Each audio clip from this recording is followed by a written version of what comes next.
1,000-acre property. WVU here on the west, Highway 32, little pole right here, Heavy Canyon,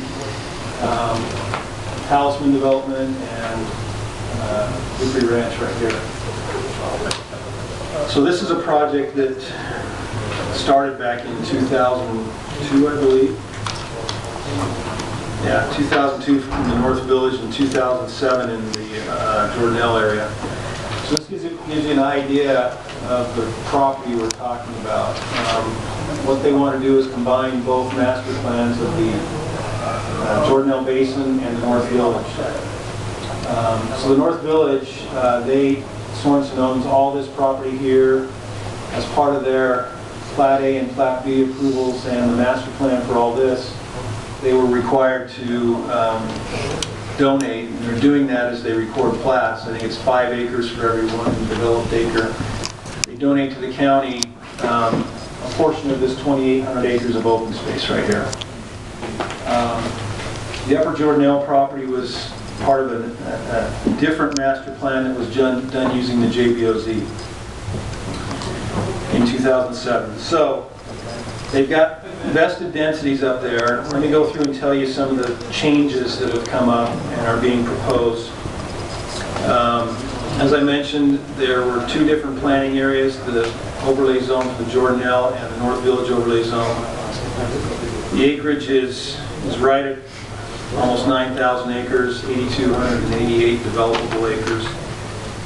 The big change for the project is from the original proposal of 80% secondary, 20% primary, to now 80% primary, 20% secondary. We all know that's a big difference in tax benefits for the county. But what it also does is it's a big change in the traffic that we see from the project. The proposed amenities are 5,500 acres of open space, public parks, and public trails.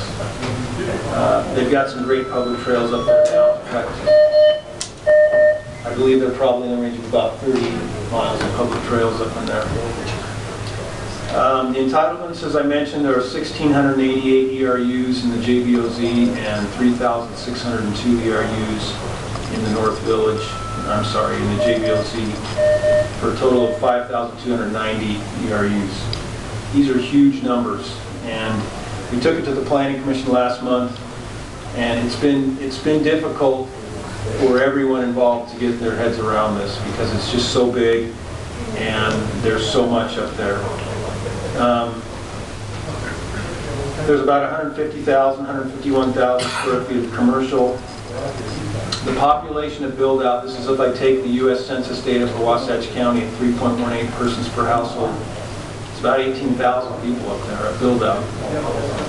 Build-out's probably, I don't know, depending on the market, 40 years away. You can see how things have been absorbed with the North Village, which was approved in 2002. So far we've got about 100 units that have been absorbed in Plat A. Plat B is coming in really soon. We've got another 120-ish units. Affordable housing on top of that number, if it's built on site, there'd be about 578 additional affordable housing units. The traffic average daily trips with the change from 80% secondary to 80% primary goes from 28,000, this is in and out of the whole project, 28,417 to 45,272. So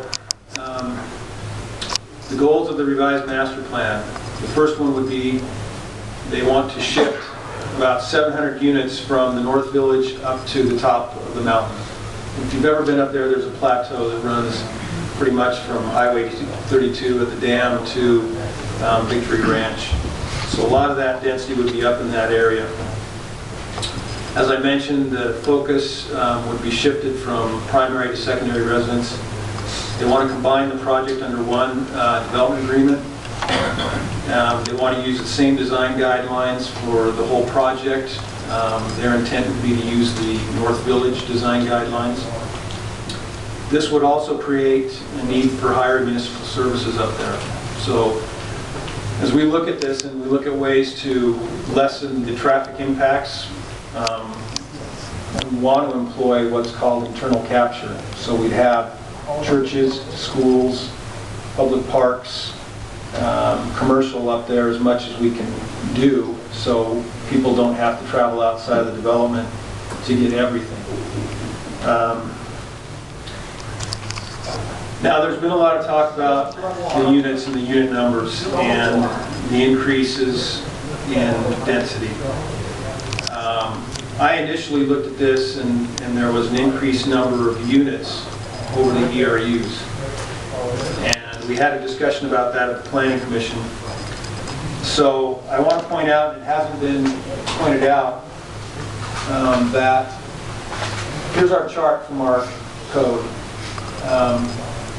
An ERU can actually have, depending on the square footage of the unit, can actually have a quarter of a unit. So you could have, if you're a hotel room, you could be 4 units for every 1 ERU if you're less than 500 or less square feet.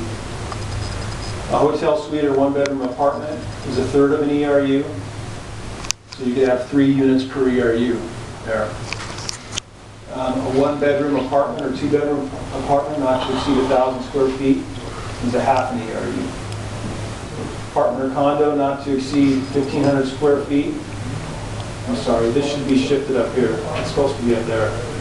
This is 3/4 of the unit. So if we say that there's a total of 5,290 ERUs, depending on what density bubbles they have in their master plan, that could be a much higher unit count, if that makes sense. So I wanted to show this. In the North Village, this is the Sorensen property here, all this. And then it drops down and takes in this property here. So for the most part, they've got this neighborhood edge and neighborhood rural, which is the lower density, around 2 units per acre, 2 to 4 units per acre. But then they've got some of this that's town core and neighborhood center and neighborhood general.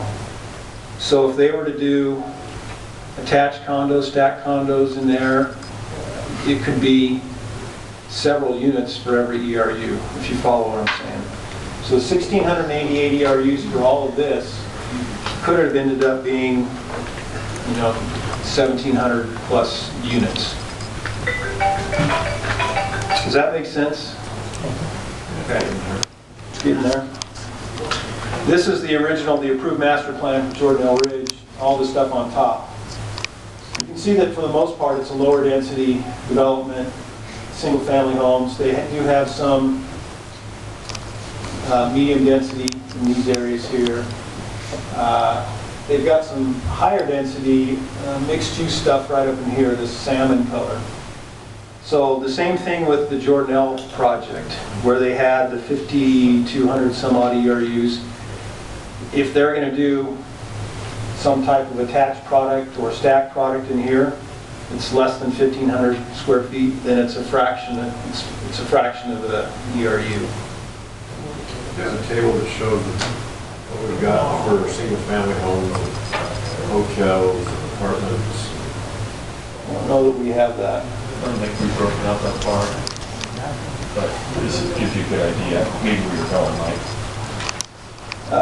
For example, here's the North Village ERU number, 1,688. When the master plan was approved, it was intended to have 2,052 development units. There's a recorded development agreement on the North Village stuff that essentially just says 1,688 ERUs. And I think from our intent, when they get down to the town core or neighborhood center stuff, we had no idea what product they were going to do, and I don't think they did either. That might be 30 years away, but under the code they could have done 1,400 square foot condominiums or whatever the code would allow in there. And that would have been a fraction of an ERU. So the upper Jordanelle stuff is 3,602 ERUs. In their master plan, there was 3,715 units. And you look at the higher density stuff, closer to Highway 32. So the total ERU number 5290 and the total unit number 5767. The revised master plan request is 5770. So as much as I struggle with these vested densities, I think that's where we're at. And the reason we brought it here today is because we took it to the Planning Commission. I've been telling the applicant all along, we're not going to support, I'm not going to support any increased density. I don't think the council will support any increased density. So that was one issue, but as I've said, with the zoning that's allowed up there, where there's fractional ERUs, that number of units is we're right there in the ballpark with what they've got vested approvals for. This is the revised master plan with the phases shown. Here's the North Village stuff. You can see Coyote Canyon coming down right here. Tom Bonner mentioned the high school right here. This is 70 acres for a future high school and park complex, possibly. Little Pole Canyon right here, and we've got an access that comes out through Talisman.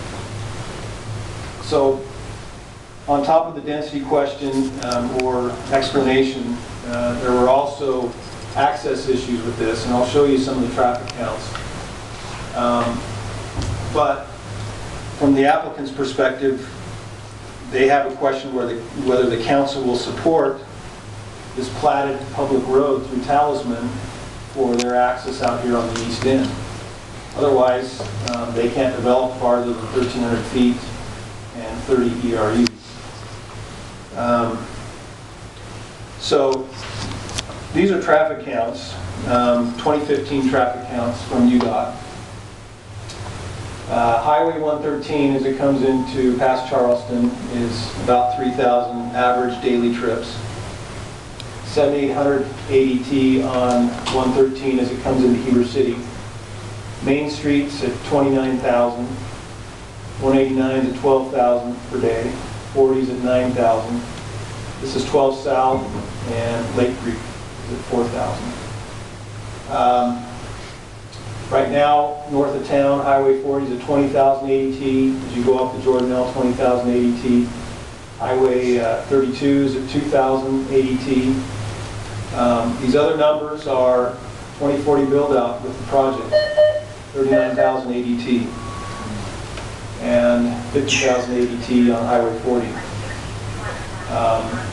Coyote Canyon, 6,000 to 7,000 ADT. So it's almost as busy as 113 is currently.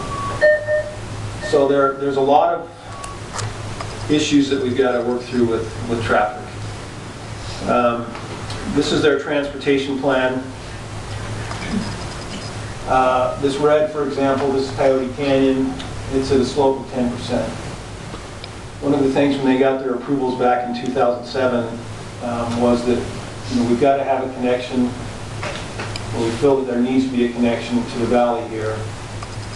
There's also multiple connections. There will probably be more than this one. They have agreements with UDOT and with us that there's more than that in here. And then here's the Talisman access out to 32.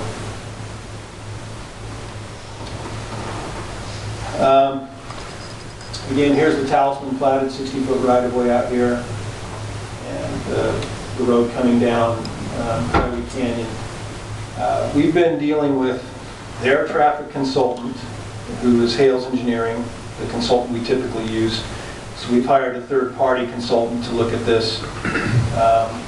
They're recommending that this be built to some standard that can handle, obviously, the 6,000 to 7,000 ADT of build-out. The same thing with these. We'll have to have roads that will handle this traffic. UDOT's going to have to deal with the intersections on their roads. This is the platted 60-foot right-of-way in Talisman. Talisman's up for sale. The new buyer, under the settlement agreement, and anybody would have this option anyway, could come in and propose an amended master plan. I think one of the considerations the developer wants to see is if the council is supportive of keeping that public access. Not saying it can't be changed, but that public right-of-way is maintained. And I'll let him, obviously he's going to want to come in and speak to this. This is part of the applicant's traffic analysis. That bolded statement there, all project intersections are anticipated to operate at acceptable levels of service except the following. I think that's the majority of the intersections in the project that fail. So, you know, again, traffic is a big deal and transportation management. So finally, just the concerns and questions that I've got and that need to be thought of by the council.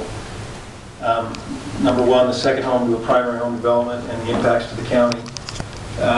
We've talked about this numerous times, and I don't think we as a county can dictate ownership of a unit and how much or how little an owner lives there or doesn't. Once someone owns a property, they have the prerogative to live there year-round if they want. And it's always difficult when a developer comes in and says, hey, this is going to be 80% secondary home. I think that was the thought with Timber Lakes. People will never live up there year-round.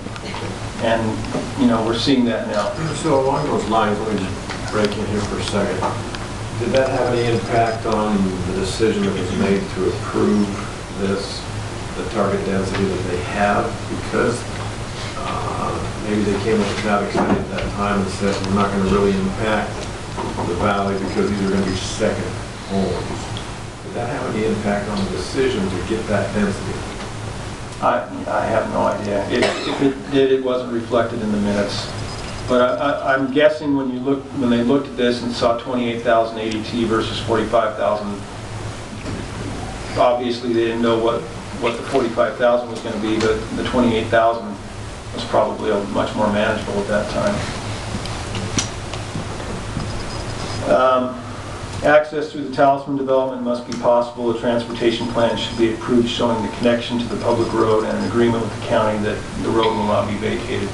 Now, these are things I'm mentioning because I think this is something that the developer needs to know whether the county is going to support that or not. The third one, municipal services are expected for roads and parks.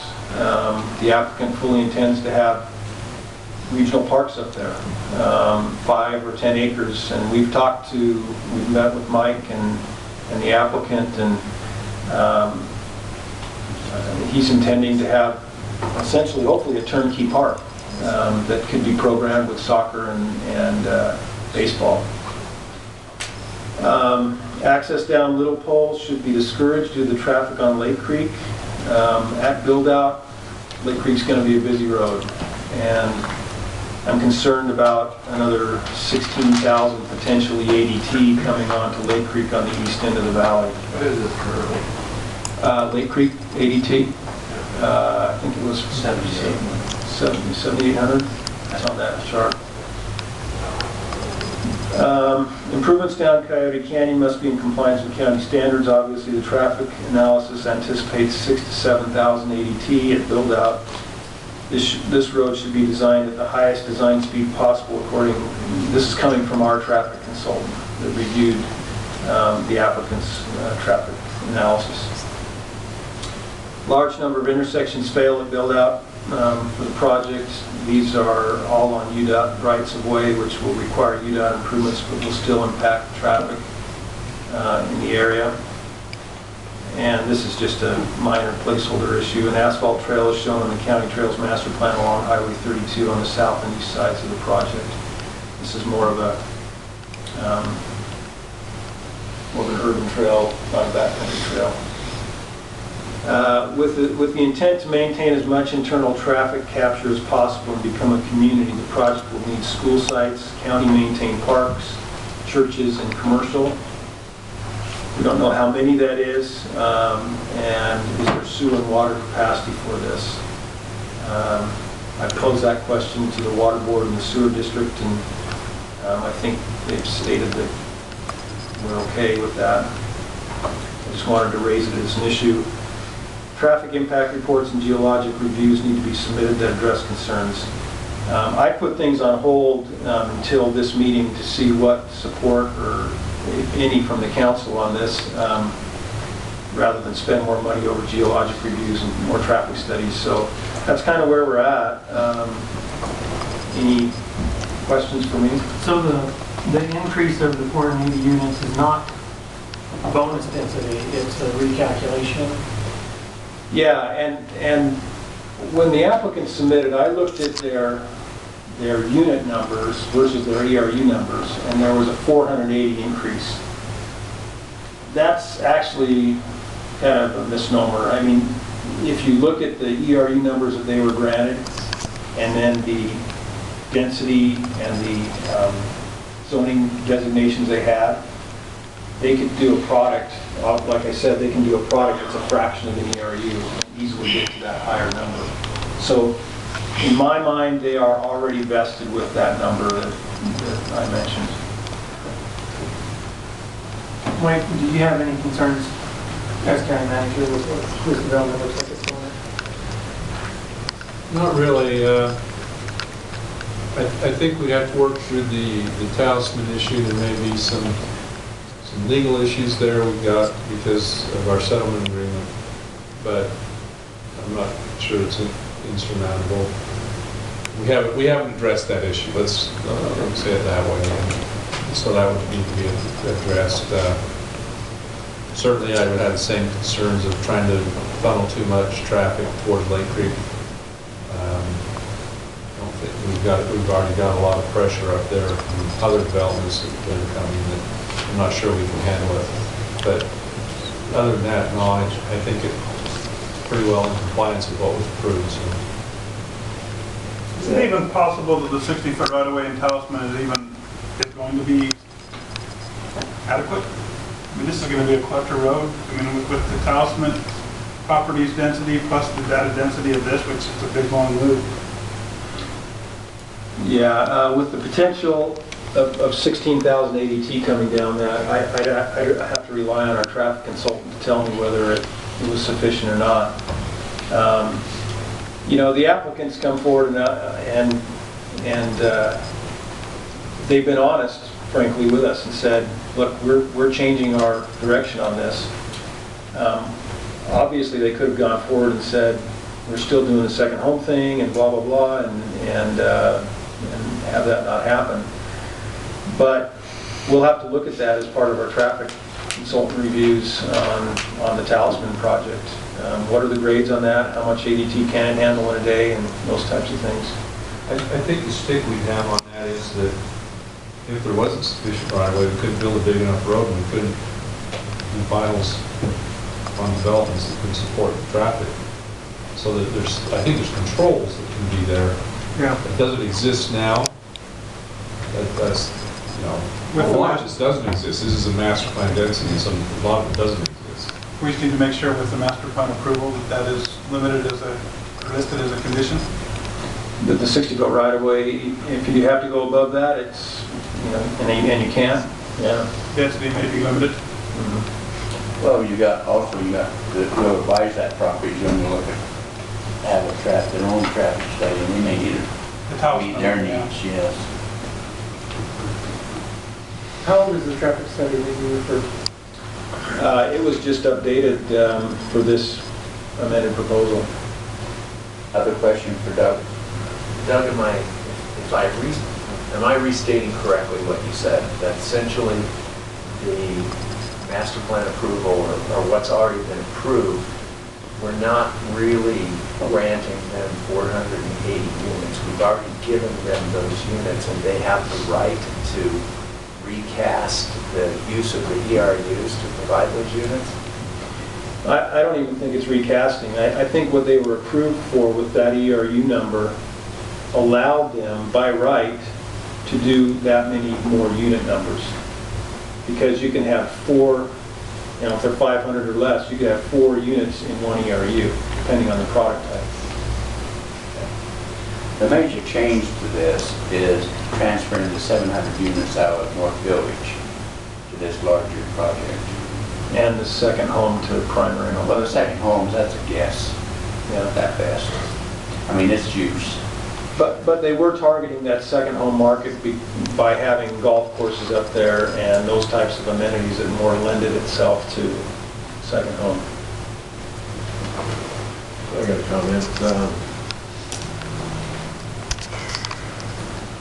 No, this is our corridor coming into the valley, and we got the North Village on the west side, and we have North Village on the east side. I think somebody's made a big, huge mistake with North Village. And let's visualize this for a minute. Yes, they are entitled.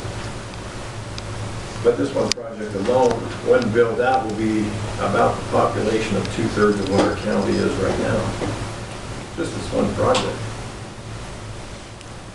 We could have 5-acre lots up there. We could have 20-acre lots. Our rural fill will be gone when North Village is built out. I'm completely opposed to any additional density because I think it's extremely high as it is. When you think about it, 10 units per acre.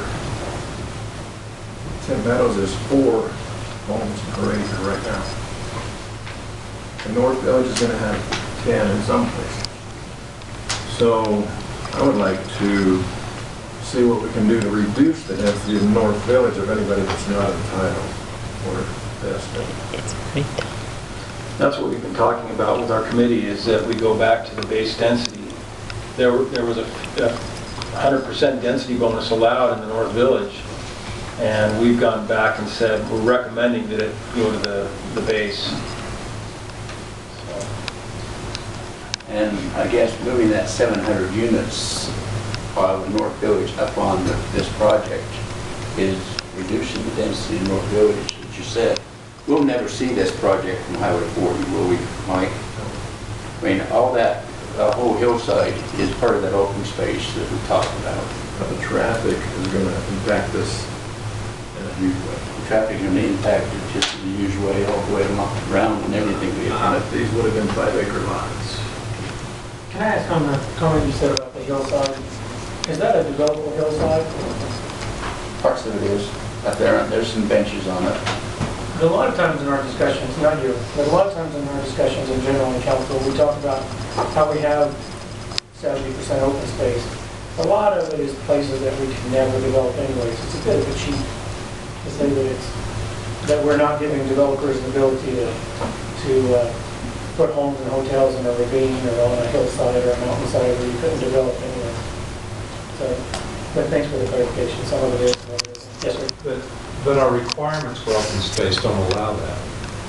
The open space we acquire that may be on a hillside that's not buildable, that's in excess of what's required. The required open space does have to be under slopes, Potentially buildable space. potentially buildable areas. But that number is in the 20 to 30% range. When we're getting sometimes up to 90%, as the previous development showed, yeah, a lot of that would not be buildable ground, but certainly that 20 to 30% would be. And so, yeah, we're picking up excess outside of that, but we also do pick up what our code requires that is a more usable open space. So it's not quite all of that, but you're right, a lot of it is